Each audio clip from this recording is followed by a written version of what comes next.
Mesdames et messieurs, bonsoir. Vous avez choisi Go News pour vous informer et vous avez bien raison. On débute Go News avec Bougane Gueye Dany, leader de Gom Sabap, qui a passé sa première nuit en prison après avoir été placé sous mandat de dépôt par le procureur près le tribunal de grande instance de Tambacounda. Pour rappel, le patron du groupe des médias qui avait été arrêté samedi dernier à plus d'une dizaine de kilomètres de Bakel par la gendarmerie alors qu'il tentait de venir en aide aux sinistrés des inondations de la région a été déféré ce lundi donc sous escorte pour les chefs d'accusation de rébellion, refus d'obtempérer et outrage. Bougane Gueye Dany, avec Anta Babacar Ngom et Thierno Bocoum, devaient se rendre dans la région donc à la rencontre des sinistrés de la crue du fleuve Sénégal. Son face-à-face avec le procureur est programmé pour le 30 octobre en flagrant délit. Parlons d'Amadouba qui, à la suite de la conférence de presse qu'il a tenue à la maison du Parti Socialiste, a fait réagir Ousmane Sonko, Premier ministre et leader du PASTEF, sur les réseaux sociaux. Ousmane Sonko lui a lancé un défi contradictoire sur la situation économique du Sénégal.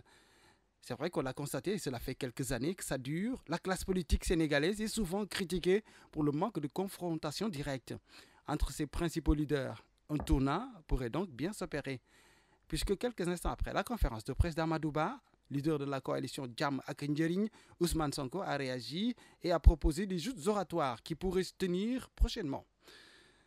Autre face-to-face qui pourrait également déclencher les passions est celui du DG de l'Azer, Michel Sen, et du leader de la coalition Sénégal Kessé, Thierno Alassane Sall. Et c'est justement ce dernier, suite à sa réaction, qui a interpellé le Premier ministre, lui reprochant, entre autres, de choisir ses débatteurs et ses thèmes.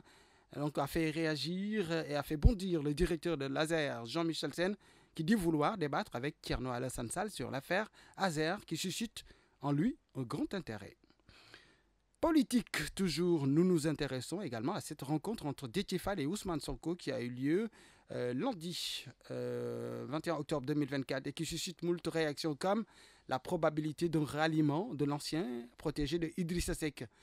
Eh bien, le président du PRP a affirmé être reçu pendant plus de 2 heures de temps par le Premier ministre Ousmane Sonko. Ils ont eu des échanges en profondeur sur beaucoup de sujets.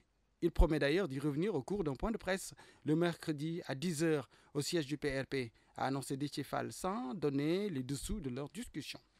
A rappeler que l'ancien allié de Ousmane Sonko au sein de la coalition Yewwi Askan Wi avait rejoint la coalition Sàmm Sa Kàddu dirigée par l'actuel maire de la ville de Dakar, Barthélémy Diaz.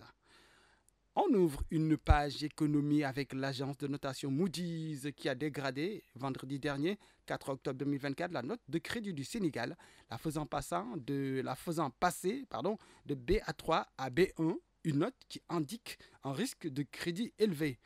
Moody's justifie cette note par une détérioration de la situation budgétaire et de la dette du pays. Selon des données du gouvernement publiées en septembre dernier, une autre agence, Standard & Poor's, donc selon cette agence, la dette publique du Sénégal a grimpé à 83,7% du PIB en 2023 contre 73,6% initialement prévu, reflétant des dépenses non comptabilisées et des emprunts sous-estimés. C'est la deuxième alerte émise par une agence de notation après celle de Moody's. Dans les prochains jours, Fitch Ratings, le troisième larron de l'oligopole mondial de notation financière, devrait emboîter le pas à ses deux consoeurs. Cela signifie pour le Trésor sénégalais une prime de risque plus élevée et donc des conditions d'emprunt plus onéreuses. Voilà donc, c'en est fini pour Go News. On se retrouve avec le même plaisir demain pour d'autres infos. D'ici là, prenez soin de vous et continuez à nous suivre sur nos réseaux sociaux, Facebook, YouTube, TikTok, Instagram, Go Dakar TV, évidemment. Et bien sûr, restez connectés sur la télé qui vous amène de l'avant.